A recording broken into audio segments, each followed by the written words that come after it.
नमस्कार दर्शक बंधु आज आउ एक बड़ खबर को आपण मानक स्वागत जनाऊँगी।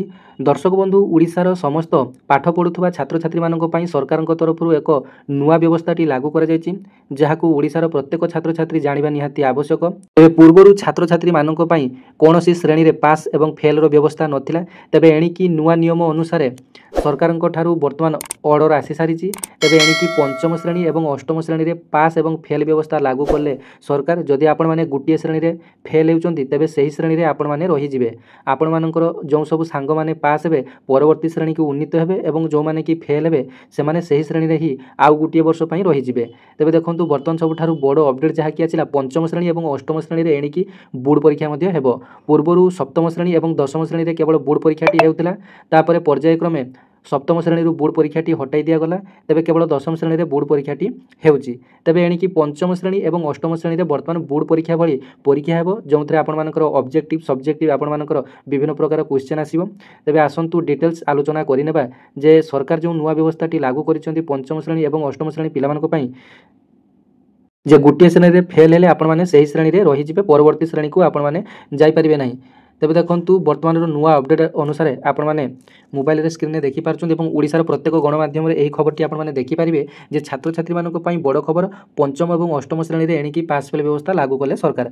छात्र छात्री मानक आसला बड़ खबर एणिकी पंचम और अष्टम श्रेणी छात्र छात्री मानकर वार्षिक परीक्षार मूल्यांकन करा जिला स्तर में प्रश्नपत्र छपाजिब सह सुरक्षा व्यवस्था रखा एवं परीक्षा दिन सकाळे विद्यालय में प्रश्नपत्र पहुँचब। परीक्षार सुपरिचालना विद्यालय और गणशिक्षा विभाग पक्षर गाइडलाइन जारी सह 3 स्तरीय स्टीयरिंग कमिटी गठन कर पंचम श्रेणी पिलामानक मौखिक और लिखित परीक्षा अनुष्ठित हेब। मोट 50 मार्क रु 10 मार्क है मौखिक 40 मार्क लिखित परीक्षा हेब। अष्टम श्रेणी पिलामानक केवल 50 मार्क लिखित परीक्षा करा प्रश्नपत्र रे समिटिव आसेसमेंट एक पूर्व पठा जाइथिबा पाठ्यक्रम 30% प्रश्न एवं परे पठा जाइथिबा पाठ्यक्रम 70% प्रश्न रहिबो। सेहीपरि 30% सहज और 40% हाराहारी और 30% कष्टकर प्रश्न रहिबो। संक्षिप्त उत्तरमूलक प्रश्न 60% अर्थात 30 मार्क और दीर्घ उत्तरमूलक 40% अर्थात 20 मार्क रहिबो। तेबे स्कूल स्तर में विषय भित्तिक शिक्षकों द्वारा उत्तर खाता गुड़िक मूल्यांकन कर छात्र छात्री मानू प्रोग्रेस रिपोर्ट दिज्व। तेबे फेब्रुआरी में परीक्षा करा सहित मार्च शेष सप्ताह सुधा फल प्रकाश करने दिगरे पदक्षेप नेबे।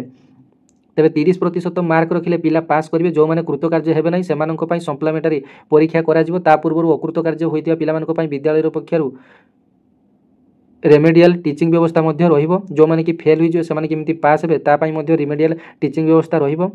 तेबे यहाँ थिला आपण मानक बड़ अपडेट एवं जदि आपण माने ये पंचम श्रेणी कि अष्टम श्रेणी में 30% मार्क रखिपार ना तेज आपण मैंने सही श्रेणी में ही आउ गोटे वर्ष रहीजे जहाँकि बर्तमान बड़ अपडेट थी आपण मैंने देखुले जे केमिति कौन परीक्षाटी हेब। मौखिक और लिखित परीक्षाटी समस्त हेब।